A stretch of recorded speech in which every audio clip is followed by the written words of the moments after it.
Welcome back to one and only 100% success YouTube channel. Friends, આજનો આપણો topic એમસીક્યુઝનું solution કરવું છે. તો મિત્રો, આની પહેલાંના વિડીયો તમે ન જોયા હોય તો એ તમને અહીંયા આઈ બટનમાં જોવા મળશે. અને હા મિત્રો, અમે ફેસબુક, ટેલિગ્રામ, ઇન્સ્ટાગ્રામ, શેરચેટ આવા તમામ સોશિયલ મીડિયા ગ્રુપ ઉપર એક્ટિવ છીએ, જેની લિંક નીચે ડિસ્ક્રિપ્શનમાં અવશ્ય જોવા મળશે. મિત્રો, જીએસટી પરિષદ અંગે કયું વિધાન ખોટું છે? આવો પ્રશ્ન છે ભાઈ પહેલો. તો જુઓ મિત્રો, જીએસટી પરિષદમાં કેન્દ્રીય નાણામંત્રી હોદ્દાની રૂએ અધ્યક્ષ પદે હોય છે. યસ મિત્રો, જીએસટી પરિષદમાં કેન્દ્રીય નાણામંત્રી કોણ છે? અત્યારે નિર્મલા સીતારામન. બરાબર, નિર્મલા સીતારામન. તો મિત્રો, એ હોદ્દાની રૂએ અધ્યક્ષ છે. બરાબર, અધ્યક્ષ છે. ત્યારબાદ ભારતમાં બધા જ એટલે કે ભારતમાં 28 રાજ્યો અને જેમાં વિધાનસભા કાર્યરત છે તેવા સંઘ પ્રદેશના નાણામંત્રી અથવા સરકાર દ્વારા નિયુક્ત કોઈ મંત્રી એ જીએસટી પરિષદના સદસ્ય બનશે, સભ્ય બનશે. બરાબર, જીએસટી કાઉન્સિલના સભ્યો કોણ બનીએ કે ભાઈ? તો જે તે રાજ્ય, બરાબર, જે તે રાજ્ય હોય એના નાણામંત્રી અથવા કોઈ અધિકારીને નિમે, બરાબર, તો એ જીએસટી પરિષદના, જીએસટી કાઉન્સિલના શું છે? સદસ્ય છે. જેમ કે આપણે ગુજરાતની વાત કરીએ તો હાલ કરંટ પરિસ્થિતિ જો તો નીતિન પટેલ છે ભાઈ નાણામંત્રી. બરાબર, તો એ જીએસટી કાઉન્સિલના ઓટોમેટિક સભ્ય બની જાય. જીએસટી પરિષદના ઉપાધ્યક્ષની નિમણૂક રાષ્ટ્રપતિ કરે છે. મિત્રો, આ વિધાન સરાસર ખોટું છે. બરાબર, કારણ કે ભાઈ જીએસટી પરિષદના ઉપાધ્યક્ષ કોણ હોય ભાઈ? નાણામંત્રી હોય. બરાબર, નાણામંત્રી હોય કે નહીં? પહેલાં સાંભળો, નાણામંત્રી હોય. નાણામંત્રી અધ્યક્ષ પદે હોય. બરાબર, અધ્યક્ષ પદે હોય. તો રાજ્ય કક્ષાના જે મંત્રી હોય ને એ મિત્રો કેના હોય ભાઈ? ઉપાધ્યક્ષ તરીકે પદ નિભાવતા હોય. બરાબર, ઉપાધ્યક્ષ તરીકેનું ભાઈ એને પદ આપવામાં આવેલું હોય. તો આવું પણ પૂછે ભાઈ. બરાબર, વિધાન સાચા છે કે ખોટાના? તો જીપીએસસીની પેટર્ન છે. બરાબર, તો બની શકે ભાઈ ગુજરાત ગૌણ સેવા પસંદગી મંડળ પણ આવી પેટર્ન અજમાવે. જીએસટી પરિષદમાં ગણપૂર્તિ એટલે કે કોરમ અંગે કેટલા સદસ્યોની હાજરી અનિવાર્ય છે? મિત્રો, કુલ સભ્ય સંખ્યા હોય ને એના 50%, બરાબર, એના 50% ભાઈ જીએસટી કાઉન્સિલમાં, બરાબર, હાજરી અનિવાર્ય છે ભાઈ. આવું કે છે તો યાદ રાખો. જીએસટી પરિષદનો પ્રત્યેક નિર્ણય કઈ રીતે લેવામાં આવે છે? તો ઉપસ્થિત અને મતદાનમાં ભાગ લેનાર સદસ્યોની 3/4 બહુમતીથી ભાઈ. 3/4, બરાબર, 3/4 બહુમતીથી ભાઈ. 3/4 બહુમતી ભાઈ. બરાબર, એટલે આમ ગણીએ ને તો મિત્રો 75%, બરાબર, 75% થાય ભાઈ. આવું પણ કહી શકે. તો ઉપસ્થિત મતદાનમાં ભાગ લેનારા સદસ્યોની 3/4 બહુમતીથી ભાઈ આ કામ કરવામાં આવતું હોય. જીએસટી અંગેના 4 વિધેયકો: SGST, state goods and service tax; CGST, central GST; IGST, UTGST ને રાષ્ટ્રપતિ દ્વારા ક્યારે મંજૂરી આપવામાં આવી? ભાઈ, રાષ્ટ્રપતિએ ક્યારે મંજૂરી આપી દીધી? આવો સવાલ છે. તો તારીખ યાદ રાખજો, 13 એપ્રિલ 2017ના રોજ ભાઈ. 13 એપ્રિલ 2017ના રોજ ભાઈ રાષ્ટ્રપતિએ ભાઈ એને શું આપી દીધી? મંજૂરી આપી દીધી. તો યાદ રાખજો, આમાંથી પ્રશ્નો બને. ત્યારબાદ જીએસટી પરિષદમાં નીચેનામાંથી કયા રાજ્ય સંઘ પ્રદેશનું પ્રતિનિધિત્વ છે? આવું કીધું. બરાબર, તો મિત્રો જમ્મુ કાશ્મીર. યસ, જમ્મુ કાશ્મીરમાં પણ જીએસટી લાગુ થઈ ગયો હતો. અત્યારે તો એ કેન્દ્ર શાસિત પ્રદેશ છે, તમે જાણો છો, લેહ અને લદ્દાખ. બરાબર, અને જમ્મુ કાશ્મીર. તો એ પહેલાં મતલબ કે જ્યારે 370 હતી, બરાબર, ત્યારે ભાઈ જીએસટી જે કાયદો હતો એ જમ્મુ કાશ્મીરમાંથી ભાઈ પસાર કર્યો હતો. અને આની પહેલાંના લેક્ચરમાં જ તે આપણે જમ્મુ કાશ્મીરમાંથી ક્યારે જીએસટીનો કાયદો પસાર થયો એના વિશે સંપૂર્ણ વાત કરી હતી. અને તમે એ લોકોએ જોયું ન હોય, બરાબર, તો અહીંયા જોઈ લેજો ભાઈ. આઈ બટનમાં તમને અવશ્ય જોવા મળશે. અને હા, ઘણા લોકો એમ કહે છે કે એમસીક્યુની તમે જે શું કહેવાય વિડીયો શૂટ કરો છો એની એક સ્પેશિયલ પ્લેલિસ્ટ બનાવો. તો એ પ્લેલિસ્ટ બની જ ચૂકેલી છે, તમે પ્લેલિસ્ટમાં જઈને ચેક કરી શકો છો. બરાબર, આગળ વધીએ મિત્રો. વાત કરીએ જીએસટી પરિષદમાં નીચેનામાંથી કયા સંઘ પ્રદેશનું પ્રતિનિધિત્વ છે? તો જમ્મુ કાશ્મીરનું છે, પુડુચેરીનું છે અને દિલ્હીનું છે. બરાબર, એટલે ઉપરના બધા આ સાચો જવાબ ઠરે છે. ઉપરના બધા. 101માં બંધારણીય સુધારા અધિનિયમ 2016ના પ્રારંભથી કેટલા દિવસમાં રાષ્ટ્રપતિ દ્વારા જીએસટી પરિષદની રચના કરવાની જોગવાઈ કરવામાં આવી? તો 45 દિવસમાં ભાઈ જીએસટી કાઉન્સિલ, બરાબર, જીએસટી કાઉન્સિલની ભાઈ રચના થઈ જવી જોઈએ આવી જોગવાઈ કરવામાં આવી હતી. અને એ જોગવાઈ મુજબ ભાઈ જીએસટી કાઉન્સિલની ભાઈ રચના પણ થઈ ગઈ હતી. બરાબર, આવા પ્રશ્નો પણ ભાઈ પૂછાઈ શકે.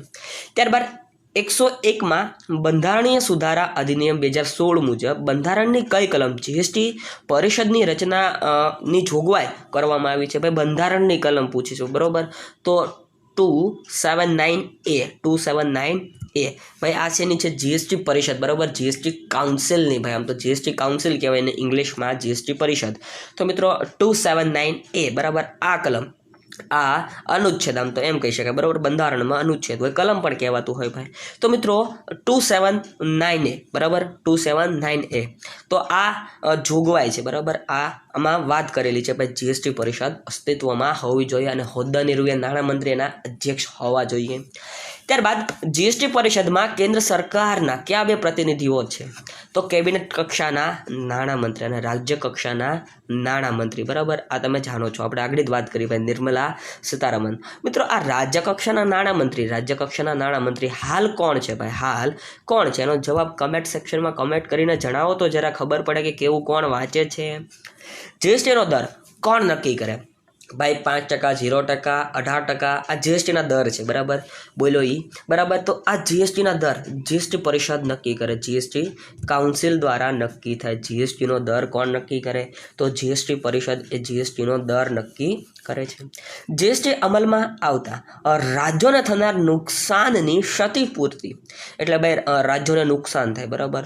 સ્ટેટમાં ભાઈ નુકસાન થાય તો એની ક્ષતિપૂર્તિ એટલે કે એને કંઈક લાભ થાય એ કેટલા વર્ષ સુધી કેન્દ્ર સરકાર દ્વારા ભરપાઈ કરી આપવાની જોગવાઈ કરવામાં આવી છે? તો 5 વર્ષના સમયગાળામાં ભાઈ જીએસટી લાગુ થયું, એના 5 વર્ષના સમયગાળામાં ભાઈ જેટલી ક્ષતિ રહી ગઈ હોય, બરાબર, જેટલી ભાઈ રાજ્યોને નુકસાન થયું હોય એટલું ભરી દેવામાં આવશે, બરાબર, ભરપાઈ કરી દેવામાં આવશે. આવી જોગવાઈ કરવામાં આવેલી છે. આ શું છે ભાઈ? આ એક પ્રકારની જોગવાઈ છે, બરાબર, એક પ્રકારની જોગવાઈ. 5 વર્ષ ભાઈ યાદ રાખજો. ત્યારબાદ જીએસટી પરિષદના સચિવ પદે કોણ હોય છે? ભાઈ જીએસટી પરિષદના તો એના સચિવ પદે કેન્દ્રીય રાજસ્વ સચિવ હોય ને ભાઈ એ જીએસટી પરિષદના સચિવ પદે કાર્યરત હોય છે. આંતરરાષ્ટ્રીય વસ્તુઓ અને સેવાઓ તેમજ આંતર રાજ્ય વેપાર પર કેવા પ્રકારનો જીએસટી લેવામાં આવે છે? તો આઈજીએસટી, બરાબર, આઈજીએસટી, બરાબર.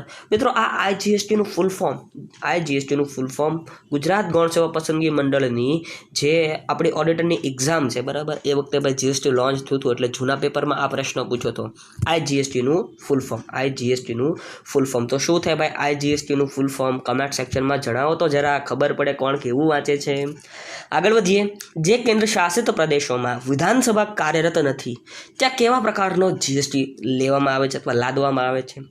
તો યુટી જીએસટી, બરાબર. UT GST it means union territory goods and services tax, બરાબર. તો યુટી જીએસટી ભાઈ. ત્યારબાદ જીએસટી અમલી કરતા રાજ્ય અને કેન્દ્ર સરકારના કેટલા કરવેરાને સમાપ્ત કરી જીએસટીમાં સમાવવામાં આવ્યા હતા? તો મિત્રો 17 જેટલા, બરાબર, 17 જેટલા ભાઈ કેન્દ્ર સરકારના અને રાજ્ય સરકારના આ જે અલગ અલગ પ્રકારના વેરાઓ હતા એને ભાઈ એક કરીને મિશ્રણ કરીને એક GST goods and services tax આ બનાવવામાં આવ્યું. તો આ પ્રશ્ન પૂછાય ભાઈ, બરાબર. કેટલા ભાઈ? 17 જેટલા ભાઈ કરવેરાઓને મિશ્રણ કરીને ભાઈ જીએસટી અમલમાં આવ્યું. હાલમાં કેટલું વાર્ષિક ટર્ન ઓવર ધરાવતા વ્યક્તિ કે સંસ્થાને જીએસટી નોંધણીમાંથી મુક્તિ આપવામાં આવી છે? તો 40 લાખ રૂપિયા અને વિશેષ દરજ્જાનું જો રાજ્ય હોય તો 20 લાખ રૂપિયા, બરાબર. વિશેષ દરજ્જો ધરાવતું ભાઈ રાજ્ય હોય જેમ કે જમ્મુ કાશ્મીર, બરાબર. તો મિત્રો આવા રાજ્યોમાં 20 લાખ, બરાબર, અને અહીંયા ભાઈ 40 લાખ. આ મિત્રો જૂની માહિતી છે, બરાબર. આ માહિતી થોડીક જૂની છે, હું સ્વીકારું છું, બરાબર. નવી લેટેસ્ટ જ્યારે હું જીએસટીનો સ્પેશિયલ વિડીયો બનાવીશ ત્યારે હું તમને અવશ્ય જણાવીશ ભાઈ. જીએસટી અંગેના અનુચ્છેદ 279A મુજબ નીચેનામાંથી કયા રાજ્યને વિશેષ દરજ્જાવાળું રાજ્યમાં સમાવેશ થતો નથી? આવો પ્રશ્ન છે ભાઈ. તો હિમાચલ પ્રદેશ, ઉત્તરાખંડ, મણિપુર, બરાબર, આ બધાનો સમાવેશ થાય છે. જમ્મુ કાશ્મીરમાં સમાવેશ થતો નથી, બરાબર, સમાવેશ થતો નથી કારણ કે ભાઈ 370 નીકળી ગઈ. જીએસટી અંગેના અનુચ્છેદ 279A મુજબ વિશેષ દરજ્જો ધરાવતા રાજ્યોમાં પૂર્વોત્તર ઉપરાંત કયા રાજ્યોનો સમાવેશ થાય? તો ભાઈ પૂર્વોત્તર રાજ્યો 7 સિસ્ટર, બરાબર, 7 સિસ્ટર સાથે હિમાચલ પ્રદેશ અને ઉત્તરાખંડ આ બંનેનો પણ સમાવેશ કરી દેવામાં આવેલો છે. તો યાદ રાખજો મિત્રો, આવો પ્રશ્ન પણ પૂછાઈ શકે. જીએસટી અંતર્ગત શરૂ કરવામાં આવેલ ઈ વે બિલ ઈ વે બિલ યોજના ક્યારથી અમલમાં બની? તો 1 એપ્રિલ 2018 ભાઈ, 1 એપ્રિલ 2018 ઈ વે, બરાબર, વે એટલે રસ્તો ભાઈ, ઈ વે બિલ, બરાબર, ઇલેક્ટ્રોનિક વે બિલ, તો આ અમલી બની ભાઈ. ગુડ્સ માટે છે, બરાબર, માલ સામાનને હેરફેર માટે આ ટેક્સ તમારે ચૂકવવાનો હોય છે. નાના કારોબારીઓને જીએસટી રિટર્નમાં સરળતા રહે તે માટે શરૂ કરવામાં આવેલી કમ્પોઝિશન યોજના અંગે કયું વિધાન ખોટું છે? તો આ યોજનાનો લાભ જે વ્યક્તિની અગાઉની વર્ષનું જે વાર્ષિક ટર્નઓવર છે ₹60 લાખ કે તેથી વધુ હોય તો તેને જ મળવાપાત્ર છે. તો આ વિધાન સરાસર અહીં ખોટું છે. તો મિત્રો સાચા વિધાનોને આપણે સમજી લેવું જોઈએ. કમ્પોઝિશન યોજનાનો લાભ લેનાર કારોબારીને દર મહિને 3 રિટર્ન ભરવાને બદલે 3 મહિનામાં માત્ર 1 જ રિટર્ન ભરવાનું હોય છે. આ યોજનાનો લાભ લેનારને ઇનપુટ ક્રેડિટનો લાભ મળી શકતો નથી. યસ, આ સાચું છે. આ યોજનાનો લાભ લેનાર કારોબારી આંતરરાજ્ય વેપાર કરી શકતા નથી. તો આ પણ સંપૂર્ણ સત્ય છે ભાઈ. તો આ પણ યાદ રાખજો ભાઈ, આવા પ્રશ્નો પણ પૂછાઈ શકે છે. ત્યારબાદ આગળ વધીએ ભાઈ. તો નેક્સ્ટ પ્રશ્ન આપણી સમક્ષ આવી ગયો છે. નીચેનામાંથી કઈ ચીજ વસ્તુને જીએસટીના દાયરામાંથી બહાર કરવામાં આવ્યું છે? તો ભાઈ પેટ્રોલ, બરાબર, પેટ્રોલ, ડીઝલ અને એટીએફ, બરાબર, એટીએફ આવી બધી વસ્તુઓ હોય ભાઈ, તો એને જીએસટીના દાયરામાંથી બાકાત કરવામાં આવેલું છે. શું કરવામાં આવેલું છે? બાકાત કરવામાં આવેલું છે. ત્યારબાદ જીએસટી નેટવર્ક જીએસટીએન દ્વારા નોંધાયેલ વ્યક્તિ કે સંસ્થાને પ્રતિ માસ કેટલા ફોર્મમાં હિસાબ આપવાનો હોય? તો 3 ફોર્મમાં, બરાબર. કેટલા ફોર્મમાં? 3 ફોર્મમાં ભાઈ એને હિસાબ રજૂ કરવાનો હોય છે. જીએસટી એપલેટ ટ્રિબ્યુનલનું મુખ્યાલય ક્યાં આવેલું છે? તો મિત્રો ઓબ્વિયસલી તમને ખબર પડી જવી જોઈએ. ન્યૂ દિલ્હી ખાતે આવ્યું હોય ને ભાઈ, નાણામંત્રી ક્યાં બેઠા હોય? ન્યૂ દિલ્હીમાં. એટલા માટે જીએસટી એટી મીન્સ એપલેટ ટ્રિબ્યુનલ, બરાબર. કંઈક ઘટના ઘટે ભાઈ, બરાબર, વેપારીઓ વચ્ચે અથવા ગવર્મેન્ટ વચ્ચે સંઘર્ષ થાય, બરાબર, કોઈ વેપારીને ખોટી રીતે ભાઈ જીએસટી લાદવામાં આવે એવું કંઈ થાય તો એના નિકાલ માટે આ પંચ નિમાયેલું હોય છે, બરાબર, ટ્રિબ્યુનલ નિમાયેલું હોય છે. તો આ ટ્રિબ્યુનલમાં અધ્યક્ષ ઉપરાંત કેટલા સદસ્યો હોય છે? તો 2 હોય છે ભાઈ. કેટલા? અધ્યક્ષ ઉપરાંત 2 સદસ્યો જોવા મળતા હોય. ત્યારબાદ ભારતમાં આંકડાશાસ્ત્રના પ્રચાર અને વિકાસમાં અમૂલ્ય ફાળો આપનાર આંકડાશાસ્ત્રી તો પ્રોફેસર પીસી મહાલનોબિસ. પ્રોફેસર પીસી મહાલનોબિસ ભાઈ, એને આંકડાશાસ્ત્રમાં ઘણું પ્રદાન આપેલું છે ભારત માટે, બરાબર. તો એમને યાદ રાખવા જોઈએ. આંકડાશાસ્ત્ર શબ્દનો ઉપયોગ સર્વપ્રથમ કોણે કર્યો હતો? તો ગોડફ્રીડ એકેનહોલ. ગોડફ્રીડ એકેનહોલ, બરાબર, ગોડફ્રીડ એકેનહોલ દ્વારા ભાઈ આંકડાશાસ્ત્ર શબ્દનો ઉપયોગ સર્વપ્રથમ કર્યો હતો. ભારતીય આંકડાશાસ્ત્રીય સંસ્થાની સ્થાપનાનું વર્ષ 1931 ભાઈ, 1931. કોણે સ્થાપના કરી હતી ખબર તમને? પીસી મહાલનોબિસ દ્વારા, બરાબર. નિદર્શ કેવો હોવો જોઈએ? તો સમષ્ટિનું પ્રતિનિધિત્વ ધરાવતો હોવો જોઈએ, બરાબર ભાઈ. નિદર્શ ઇટ મીન્સ આ તમારું ભાઈ સંપૂર્ણ શું કહેવાય વસ્તી છે, બરાબર. તો એમાંથી એટલું આપણે નિદર્શ પસંદ કર્યું, એટલે નાનું એવું નિદર્શ પસંદ કર્યું. તો ભાઈ એ સંપૂર્ણ, બરાબર, સંપૂર્ણ સમષ્ટિનું પ્રતિનિધિત્વ ધરાવતો હોવો જોઈએ. ત્યારબાદ જે લક્ષણનું માપ નિદર્શનના પ્રત્યેક એકમ દીઠ બદલાતું હોય તેને શું કહેવાય? તો એને ચલ લક્ષણ કહેવાય. શું કહેવાય? ચલ લક્ષણ કહેવામાં આવે છે. જો માહિતીનું ચલ લક્ષણ સંખ્યાત્મક હોય તો તેવી માહિતીને શું કહેવાય? તો એને સંખ્યાત્મક માહિતી કહેવાય. શું કહેવાય? સંખ્યાત્મક માહિતી કહેવામાં આવે છે. આવા પ્રશ્નો પૂછાય ભાઈ. ત્યારબાદ અસતત ચલ સામાન્ય રીતે કઈ સંખ્યા ધારણ કરે છે? તો એ સમય સંખ્યા ધારણ કરે. કઈ સંખ્યા? સમય સંખ્યા. વર્ણનાત્મક આંકડાશાસ્ત્રના અભ્યાસમાં માહિતીના નિરૂપણ માટે મહત્વનો ભાગ ભજવે છે. તો શું ભાઈ? આકૃતિઓ, બરાબર ભાઈ. આકૃતિઓ વર્ણનાત્મક વસ્તુઓની રજૂઆત કરવી હોય ને તો એ મહત્વનો ભાગ ભજવે છે. વૃતાંશ આકૃતિમાં કુલ માહિતી, બરાબર, કેટલા અંશ થાય? તો 360. વૃતાંશ આકૃતિ વિશે તમે જાણો છો, બરાબર, 360 ભાઈ. આ એનો સાચો જવાબ ઠરે છે. સરેરાશના માપોમાં આદર્શ માપ કયું છે ભાઈ? મધ્યક, બરાબર ભાઈ. મેઇન ડેવિએશન મધ્યક ભાઈ, તો એ મુખ્ય અને શું કહેવાય આદર્શ માપ છે.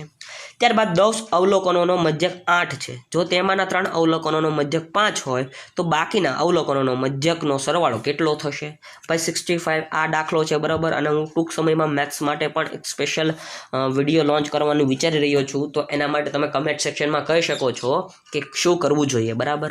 ત્યારબાદ 10 અવલોકનોનો મધ્યક 20 છે. દરેક અવલોકનોમાંથી 2 બાદ કરતાં નવા અવલોકનોનો મધ્યક કેટલો થાય? તો ભાઈ આનો સાચો જવાબ હવે તમારે ગણતરી કરીને મને કમેન્ટ સેક્શનમાં કહેવાનો રહેશે, બરાબર, કમેન્ટ સેક્શનમાં કહેવાનો રહેશે.